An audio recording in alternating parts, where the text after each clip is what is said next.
So I just wanted to talk a bit about how to tell bedtime stories to aid sleep.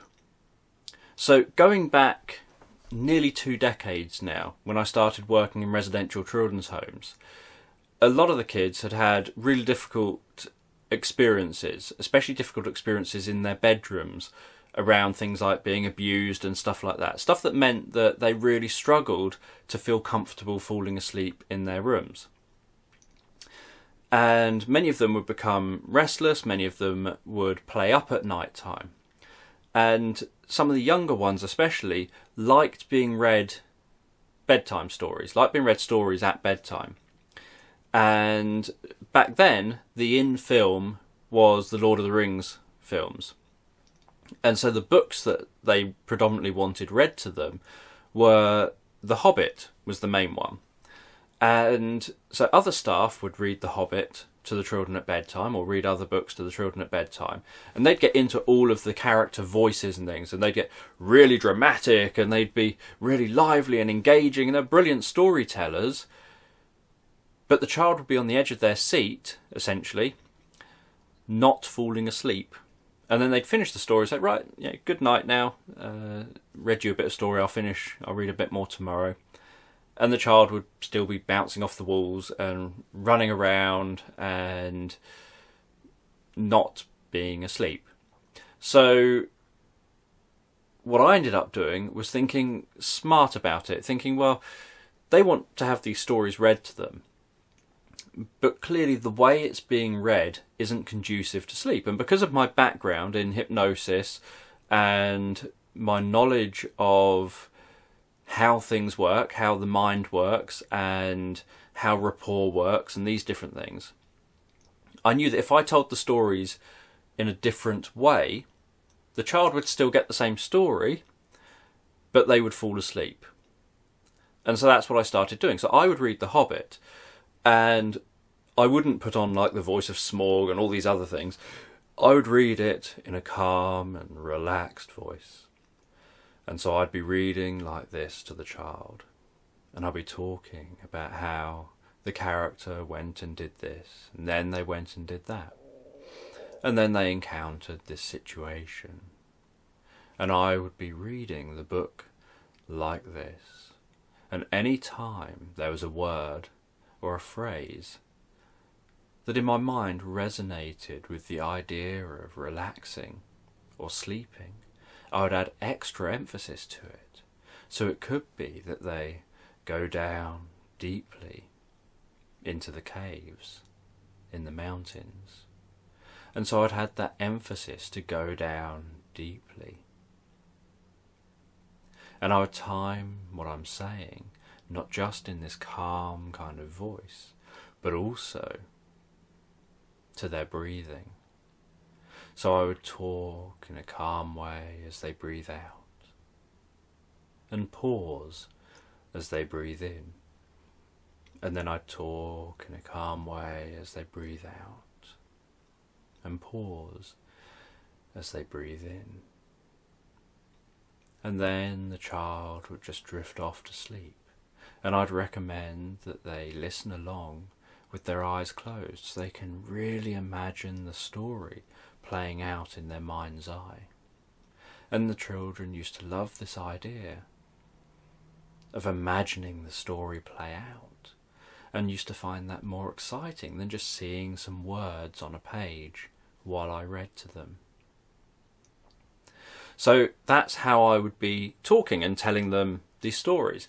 And so what would happen was I'd be reading the same books as all the other staff would be reading. It would be we would just take it in turns to read to the children at bedtime, and we would just pick up wherever it was left off from the night before. And yet, for me, the children would fall asleep very quickly. For other staff, the children would continue playing up late into the night. So what happened was, obviously a lot of the other staff then said, what are you doing? What are you doing differently that we're not doing? And so I taught this idea to those staff, and they then started doing it as well, so that we had much quieter children's homes, and we helped kids to feel calmer and more relaxed at bedtimes in a situation where normally they struggled with the idea of feeling calm and relaxed, and with being able to just sort of let go like that. So it all began working with children. But I also had been doing hypnosis a lot with adults, obviously, and I've been doing meditation with people. And so I wondered, what about whether adults would listen to bedtime stories? Because I liked guided meditations, I liked listening to these sort of things myself, but I didn't know whether others would. So in about 2003, I created my first adult bedtime story. And it was hugely successful. Lots of people found it really useful, found that it just made them zonk out really quickly. And the only sort of criticism is that you don't make it to the end, and you want to know what happens at the end, but you don't make it there.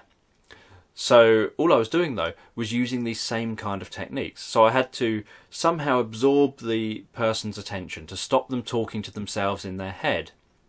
And there are a couple of different ways of doing that. So I would tell the story in a calm, relaxed way. I would be, if it's an audio recording, for example, I can't do it in time with their breathing because everyone listening will be breathing at a different rate, and I can't know that because I'm not with them in that room. So I would just do it in a nice calm rhythm. And I would try to engage their attention. So what often happens with people who struggle to sleep is they're busy chatting to themselves in the head and all these sort of things. And maybe they're feeling restless and they feel tense and stuff like that. And so then I would come along and be talking in their ear, say via an MP3 or whatever, and be talking about things they can focus on. So I would tell a story or give some kind of guided adventure or something where I use visual, auditory, kinesthetic, all the different senses. I try to tie it all in. So I talk about what they can see, what they can hear, what they can feel. What sort of internal dialogue does the character have? What are they saying to themselves? What can they smell? What can they taste? So I try and draw all of that in, because for the person listening, for them to know the answer to these questions, or for them to discover it, they have to pay attention to it.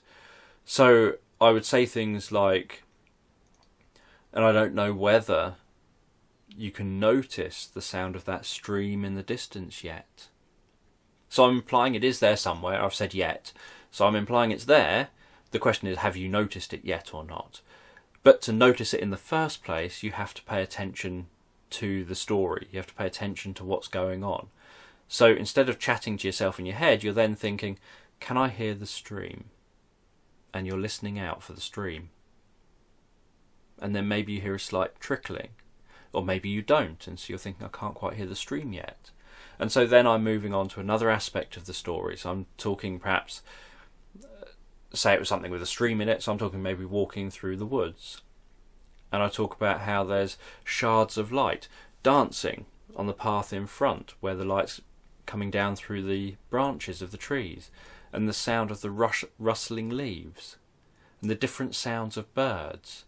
And so for the person to be following this, they're then moving their attention around where I'm guiding it. They're moving it to trying to find the sounds of the birds, trying to notice the dancing light.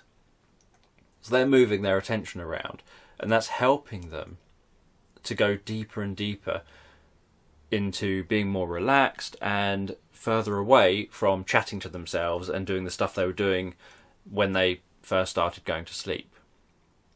So they're the main kind of techniques, or the main approach to being able to tell a bedtime story that will send someone to sleep. So you can do it with almost any book. So I've done it with various books as demonstrations, and where you just pick up a book. In fact, you can do it with pretty much anything. It could be fact, it could be fiction. How you tell it has a huge impact.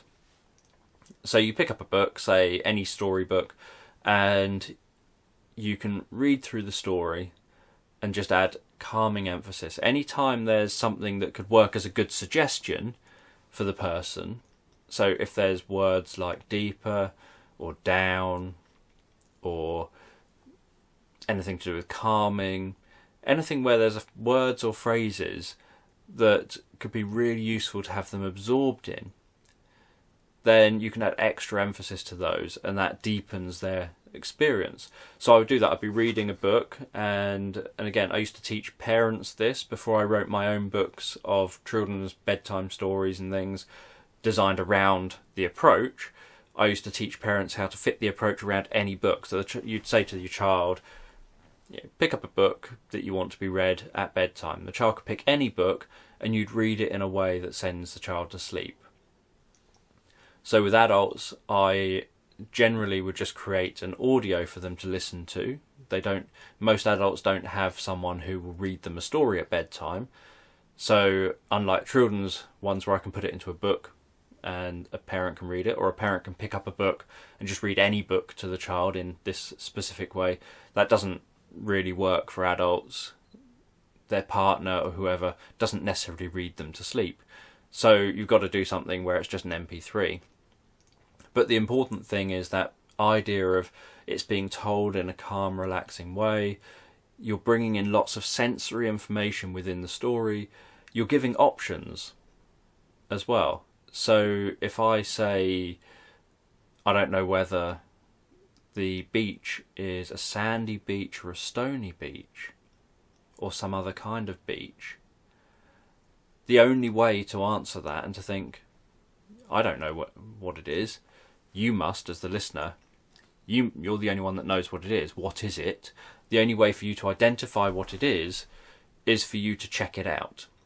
So then in your mind's eye, you gaze down at the ground, you see what the beach is like, and you create that inner reality for yourself, because I've just guided your attention to, I want you to discover what the beach is like. So it's a soft and gentle way of guiding someone's attention from external reality to internal reality, so that they stop talking to themselves in the head, stop focusing on having perhaps a tense body, stop focusing on external distractions, like maybe there's noisy neighbours, maybe the room's a bit too hot or a bit too cold. It takes you away from all that and instead puts you internally and puts you on, maybe you're distracted by traffic normally or any of these things. It puts you on that path to relaxation and sleep.